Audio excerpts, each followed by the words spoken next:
dan dia minta maaf. Saya minta maaf pada rakyat Indonesia karena telah salah memilih dan bertahun-tahun tidak pernah mempelajari psikologi atau deep psychology, artinya persembunyian ambisi dari Presiden Jokowi yang baru terlihat ketika Jokowi memaksakan diri untuk jadi presiden 3 periode. Dan itu Ibu Mega tegur bahwa tidak mungkin 2 cukup, itu konstitusi bilang begitu. Jadi pertandingan antara ambisi Jokowi ditambah dengan emosinya hari ini karena dipecat oleh PDIP, maka terjadilah peristiwa ditersangkakannya sekjen PDIP. Sebetulnya yang mau ditersangkakan pasti Megawati kan. Tetapi kita dipoles oleh media massa yang dikendalikan oleh Jokowi bahwa seolah-olah ini peristiwa yang tidak ada hubungannya dengan kemarahan Jokowi atau kegundahan Jokowi atau dendam Jokowi pada Megawati.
Pada akhirnya kita harus dituntun oleh pertanyaan pamungkas, pertanyaan penutup, yaitu seandainya Hasto ditangkap, lalu apa yang akan terjadi dalam politik Indonesia itu? Tentu latarnya tetap mesti kita perlihatkan, yaitu dendam Jokowi. Kita tahu sekuensis dari peristiwa-peristiwa perseteruan Pak Jokowi dan Ibu Mega itu, mulai dari Mega menghambat ambisi Jokowi untuk memperpanjang kekuasaan, Mega menentang dirumuskannya satu akal-akalan konstitusi untuk meloloskan Gibran, Mega mempersoalkan banyak hal dan berujung pada pemecatan Jokowi dan keluarganya.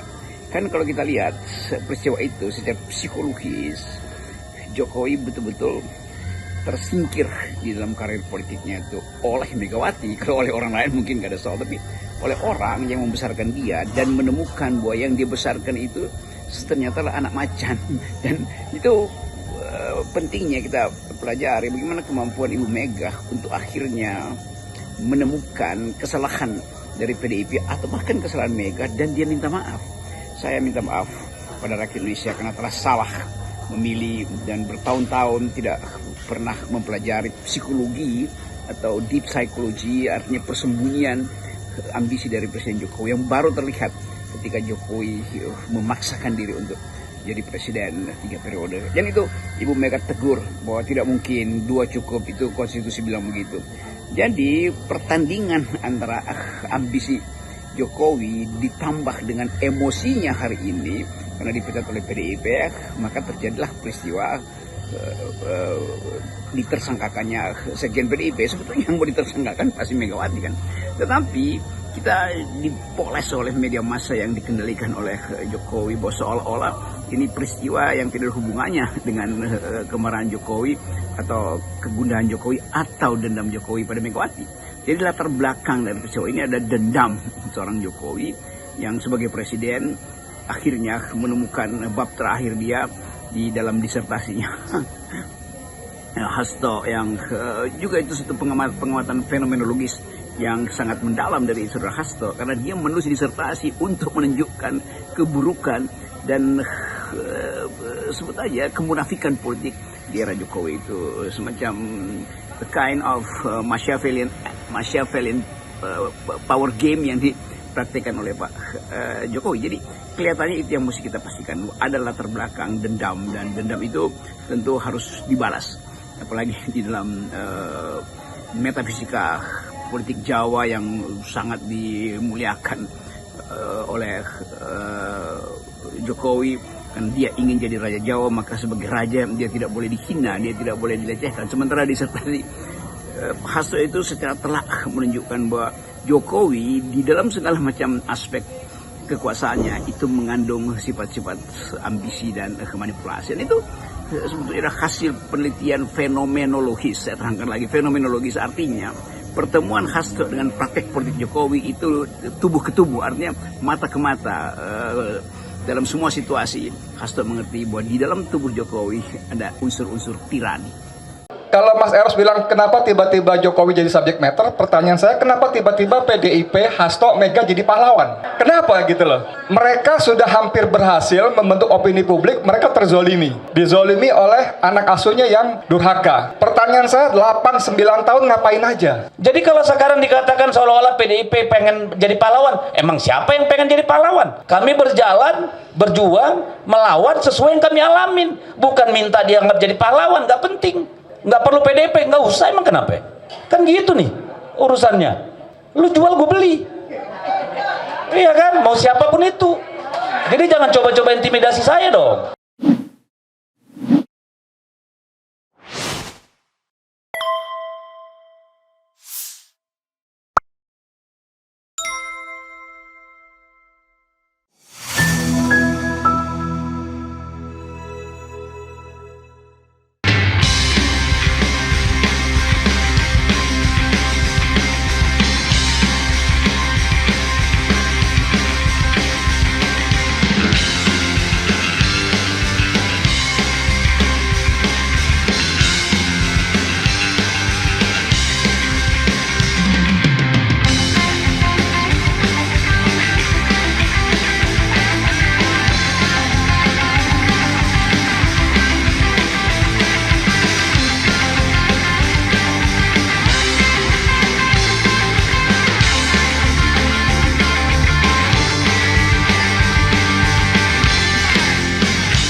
Tolong singkat Bang Edi ya. Siap, terima kasih. Assalamualaikum warahmatullahi wabarakatuh.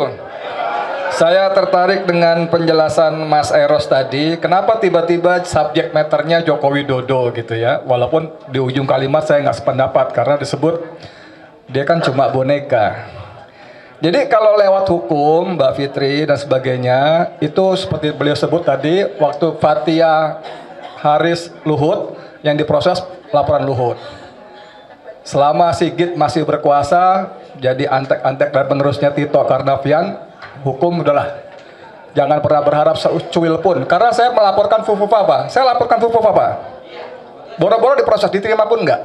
Saya udah laporkan. Nah, yang saya mau singkatnya, Bang Lukas, ini kenapa, kalau Mas Eros bilang kenapa tiba-tiba Jokowi jadi subjek matter, pertanyaan saya kenapa tiba-tiba PDIP, Hasto, Mega jadi pahlawan? Kenapa gitu loh? Mereka sudah hampir berhasil membentuk opini publik, mereka terzolimi. Dizolimi oleh anak asuhnya yang durhaka. Pertanyaan saya 8-9 tahun ngapain aja? Kan mereka yang menciptakan monster bernama Joko Widodo. Kenapa baru 1 tahun ribut? 9 tahun mereka kan, kalau kita mengutip kata si Faisal Assegaf, itu Megawati dan Joko Widodo orang yang paling banyak menindas rakyat Indonesia tuh dia, mereka berdua. PDIP kok menikmati, tidak bisa tidak. Tidak bisa tidak. Sekarang pura-puranya atau beneran berantem tapi didramatisir jadi pahlawan, terzolimi. Enggak, Bos. Saya sependapat dengan Pak Kurnia tadi bahwa siapapun sekarang yang melawan Jokowi teman kita. Tapi khusus PDIP catatan panjang. Kalau memang berani mau, ayo sama-sama, tapi tetap catatan panjang. Kita memaafkan tapi tidak melupakan. Baik. Ya, dasar PDIP dasar sekali. Waktu revisi undang-undang KPU ngapain? Semua begitu banyak KPU, KPK. Begitu banyak ngapain? Dulu waktu masih oposisi, BBM naik, mewek, nangis. Sekarang paling depan pasang badan. Jadi ngapain gitu loh. Nah, teman-teman rakyat Indonesia, ini disiarin semua, jangan terkecoh. Jangan terkecoh sedikit pun juga, ya. Ini cuma masalah kesempatan, mereka berbeda jalan aja. Kalau masih satu, mereka saling menunggangi kok. Mereka saling menunggangi, tapi sudahlah. Kita melupakan, tapi tidak memaafkan. Ya, atau begitu saya tidak mau dua-duanya sebetulnya. Karena sejarah panjang sekali. Nah, saya suka dengan kalimat Mas Eros, 3R. Resah, rusuh, revolusi. Baik. Saya minta teman-teman di sini mulai deh. Lupakan partai. Lupakan partai, bukan partai. Partai, lupakan partai. Mereka cuma sekarang beda kepentingan aja, Pak. Begitu kepentingan sama, mereka sama-sama ngerampok lagi. Baik. Ya. Poin taken Bang Edi ya. Poinnya minta Mas Eros barangkali Ya. mengorkestrai kita. Makasih banyak. Assalamualaikum warahmatullahi wabarakatuh. Iya, terima kasih. Kalau soal nyali kita bisa diuji ya Pak Ibu ya. Nyali kita udah diuji dari zaman Soeharto Pak. Kita nggak lahir tiba-tiba jadi anggota DPR. Kalau soal itu silakan kita berdebat sampai pagi. Lalu begini, konstitusi kita menyatakan bahwa harus ada partai politik, harus ada pemilu, ada trias politika. Kalau Anda nggak suka partai politik silakan. Karena pilihan di luar partai politik apa? Monarki, apa? Model Korea Utara, silakan Anda pilih. Lalu yang kedua, PDIP menikmati 9 tahun. Naturally, secara natural, semua partai bertarung, berkontestasi untuk mendapatkan mengelola kekuasaan. Apa itu partai politik? Ya isinya rakyat. Apa bukan manusia isinya? Bukan rakyat? Iya dong. Lalu ketika kemudian menang pemilu, PD Perjuangan ada di pemerintahan, wajar nggak dapat menteri? Ya wajar. Karena sejatinya itulah tugas partai politik, supaya ideologi organisasinya, platform partainya bisa dikelola oleh pemerintahan. Dan itu dibuktikan PD Perjuangan dengan KIP, dengan BPJS, dan seterusnya. Lalu kalau dikatakan menikmati apanya? Yang jelas dong. Hanya karena kita punya 4 menteri, masing-masing tiap periode, emang menteri apa yang kita dapat? Menteri Hukum, Menteri Dalam Negeri, Menpan RB, Menteri Pendaya-gunaan Perempuan. Emang kita ngambil Menteri BUMN? Emang kita ngambil Menteri Perdagangan? Lah, oh, nggak diminta. Bukan, nggak ada urusannya sama rakyat. Yang kita ambil itu kan yang urusannya dengan itu.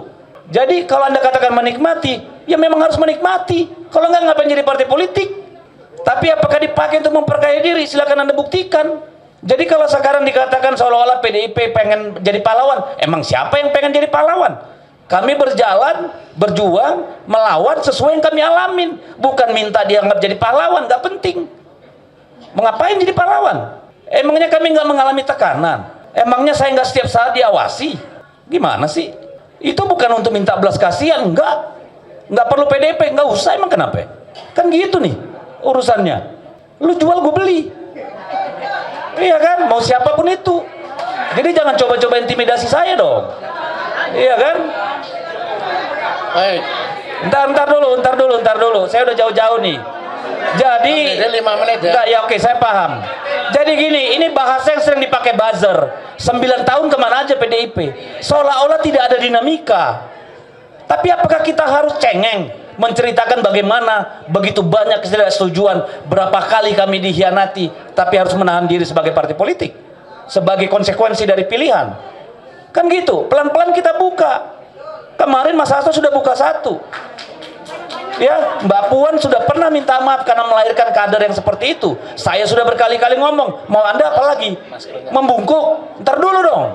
Kalau kita ikut merampok impor sana, impor gula, impor macam-macam, boleh. Kalau kita ikut main di proyek-proyek PSN, boleh kita minta maaf. Tunjukin.